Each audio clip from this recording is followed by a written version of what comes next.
Hey YouTube, Maddie's Daddy 12, Team JMT, coming to you guys with another one of my Are You Be Killing Our Meta? First I want to give a shout out to Epic Rainbow 666. He's got some nice extended art cards, some really nice full art cards. Go check him out, I think you'll really like him. Next, what I'm wanting to talk about is the local store itself.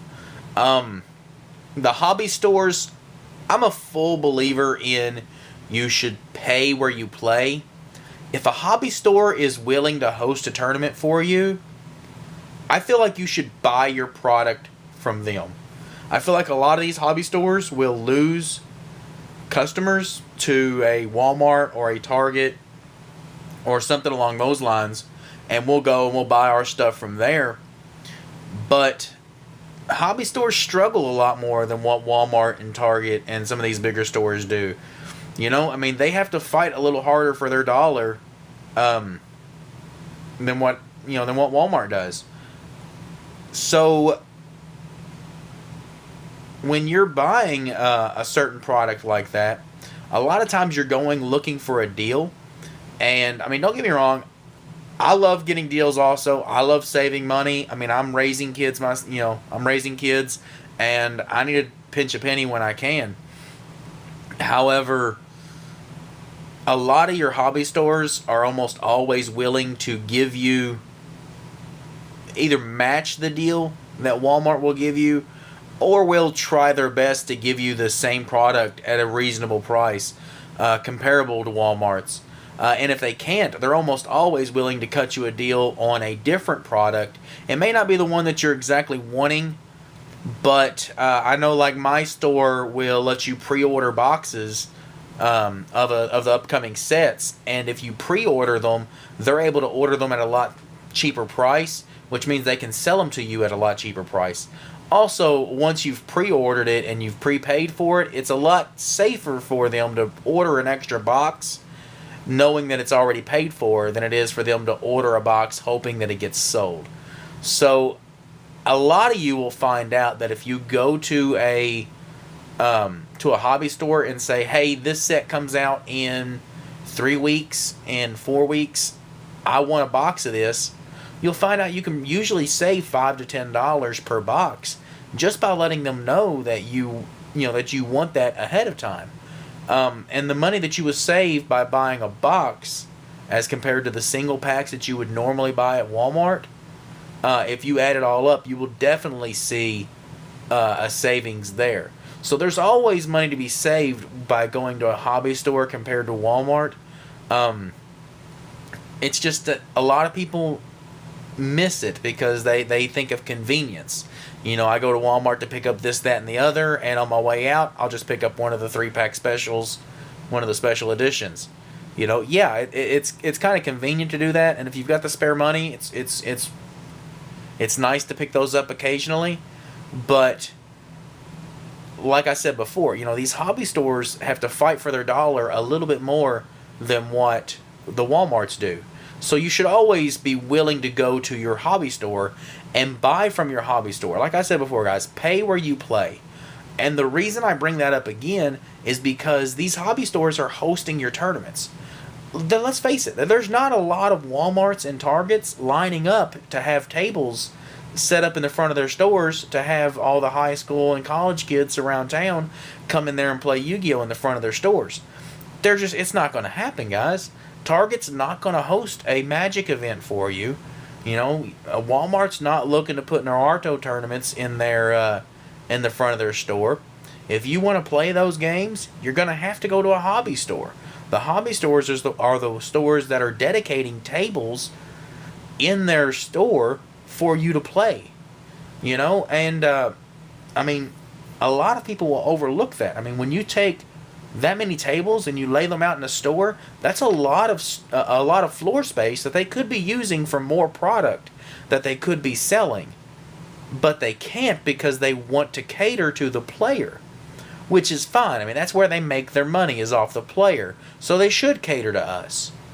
However, if they're going to cater to us, if they're going to go out of their way to take away storefront in order to cater to us, I feel like we should repay that favor and come back to them and buy our products from them. You know, do you need to order your player choice sleeves off of eBay or off of a website if you can go to your store owner and say, hey, we want player choice sleeves here, and he can bring them in for you. I feel like I'm extremely blessed here in Owensboro. And not just me, but I mean all Team JMT. We all talk about it. We are extremely blessed here to have the store owner that we do. I mean, he goes out of his way to try to bring in new product and new ideas, and he's always offering us special events. We have a win-a-box, a once-a-month win-a-box. And as long as we meet a certain number of people, we're able to have that win-a-box every month. The last Saturday of every month, we just have to cover the price of the box.